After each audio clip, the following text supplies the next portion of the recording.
সুজিত বসুর বিরুদ্ধে পুর নিয়োগ দুর্নীতিতে যুক্ত থাকার অভিযোগ করেছে ইডি, যেখানে চাকরি বিক্রি করা হয়েছিল একেবারে রেড চার্ট ধরে ধরে।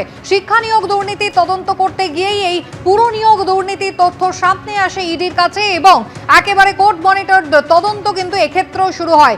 এক একটা পদের জন্য এক একটা টাকা ধার্য করা হয়েছিল এবং সেই হিসাবে চাকরি বিক্রি করা হয়েছিল, যাতে নাম জড়িয়েছিল সুজিত বসুর। দক্ষিণ দমদম পুরসভায় ভাইস চেয়ারম্যানের পদে তিনি ছিলেন এবং নয় করে অন্তত 150টি পদে তিনি বেআইনিভাবে 150 জনকে চাকরি দিয়েছিলেন। তার বিরুদ্ধে এমনটাই অভিযোগ। দিলীপ ঘোষ তিনি কি জানিয়েছেন? এই রাজ্যের নতুন মন্ত্রী হয়েছেন দিলীপ ঘোষ, তিনি কি জানাচ্ছেন সুজিত বসুর গ্রেফতারি সম্পর্কে? দেখুন, কোনো ব্যক্তি আমাদের কাছে গুরুত্বপূর্ণ নয়।